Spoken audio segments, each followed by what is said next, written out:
जय श्री कृष्णा सम ज्येष्ठ मास महात्म्य कथा अध्याय 16 गंगा अवतीर्ण कथा। स्कंद जी बोले, हे विप्रो, उसके पश्चात राजा भगीरथ निष्कंटक राज्य पर अपने पूर्व पितरों के समाचार सुनकर अत्यंत उदासीन हो गए और समस्त राज्य तथा कोष को अपने पितामह राजा सगर के अधीन कर उनकी आज्ञा लेकर दारुण तप करने के निमित्त तपोवन को चले गए। श्री शिव जी को प्रसन्न करने के लिए निराह रहकर स्थिर चित्त से पंचाक्षरी विद्या का जप करने लगे और 10 वर्ष पर्यंत दिन रात एक पैर से स्थित रहकर जल मात्र आहार करके तथा वायु पीकर तप करने लगी। इस प्रकार तप करते हुए जब राजा भगीरथ को बहुत समय बीत गया, तब भक्त वत्सल श्री शिवजी महाराज स्वयं वहां आकर प्रकट हुए। भगीरथ की भक्ति से वशीभूत होकर जब वर देने के लिए श्री शिवजी महाराज स्वयं वहां पर आए, तब राजा भगीरथ ने शिवजी को देखकर प्रणाम किया और बोले, हे शिव शंभो, आपको नमस्कार है। हे सबको सुख देने वाले, हे जगन्नाथ, आपको नमस्कार है।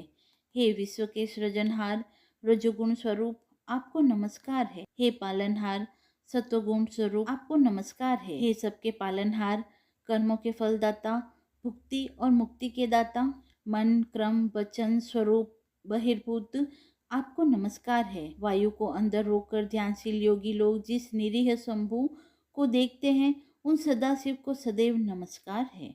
स्कंद जी बोले कि हे ब्राह्मणों, इस प्रकार भगीरथी की स्तुति से प्रसन्न होकर शिव जी बोले कि हे राजन, हम तुमसे बहुत प्रसन्न हैं, तुम वर मांगो। ऐसा सुनकर राजा भगीरथ बोले कि हे शिव, यदि आप मुझ पर प्रसन्न हैं तो मुझको आप दृढ़ भक्ति प्रदान करें और पितरों की विशुद्धि के लिए सिद्धिदा श्री गंगा जी को लाइए। शिव जी कहने लगे कि राजन, वह गंगा स्वर्ग में वास करती है। गंगा जी को यहाँ लाने का हमें सामर्थ्य नहीं। त्रैलोक्य से वंदना किए जाने वाले श्री विष्णु भगवान की तुम वंदना करो। जिस उपाय से श्री विष्णु भगवान तुम पर प्रसन्न हो, वही उपाय करो। वह प्रसन्न होकर स्वयं तुम्हारे पास चले आएंगे। हम उस परम गुप्त व्रत को तुमसे कहेंगे। हे राजन, प्रथम सूर्यपुत्र ने भगवान विष्णु की स्तुति की और नमस्कार कर उनको प्रसन्न किया। प्रसन्न होकर भगवान विष्णु ने उस गौप्य व्रत को करने के लिए उनसे कहा और उसकी विधि आदि भी समझाई। उसके पश्चात बहुत दिनों तक भगवान विष्णु ने उस व्रत को गुप्त रखा। इस समय उस व्रत को मैं तुमसे कहता हूँ, तुम विधि पूर्वक उस व्रत को करो। ज्येष्ठ मास में प्रातःकाल उठकर विधि पूर्वक स्नान करो तथा वामन भगवान का पूजन करो। पंचाग्नि का सेवन, ब्राह्मणों को दही व चावल का दान और श्रेष्ठ जलदान करो। इस प्रकार 1 मास तक व्रत करने से भगवान प्रसन्न होंगे और समस्त पापों को नाश करने वाली उस स्वर्ग वाहिनी गंगा को लाएंगे। श्री शिव जी के वचनों को सुनकर राजा भगीरथ ने शिवोक्त व्रत को किया। उस व्रत के अनुष्ठान मात्र से ही श्री विष्णु भगवान राजा भगीरथ के समीप आ गए। उन भगवान विष्णु जी की स्तुति तथा नमस्कार कर उसने परम पाविनी गंगा जी के लिए राजा भगीरथ ने विष्णु भगवान से याचना की। विष्णु भगवान बोले कि हे भद्र भागीरथ, तुम मंदाकिनी के पवित्र तट पर मेरे साथ चलो।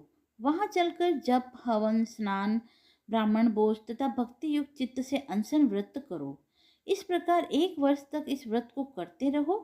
पश्चात वह गंगा तुम्हारे साथ चली जाएगी। भगवान विष्णु के वचनों को प्रणाम मानकर राजा भगीरथ ने विष्णु भगवान के साथ मंदाकिनी के सुंदर तट पर विष्णु भगवान के कहा अनुसार व्रत का परम भक्ति से अनुष्ठान किया। तब श्री गंगा जी प्रसन्न हो गई और राजा भगीरथ के सामने सुंदर नेत्र वाले स्त्री रूप में प्रकट हुई। यही त्रिपथा गंगा है। ऐसा जानकर भगीरथ ने इनकी स्तुति की और मंदाकिनी प्रसन्न होकर बोली, हे राजन, तुम मुझसे वर मांगो। ऐसे वचन सुनकर राजा भगीरथ बोले कि हे भद्रे, मेरे साथ पृथ्वी पर पितरों की मुक्ति के लिए चलिए।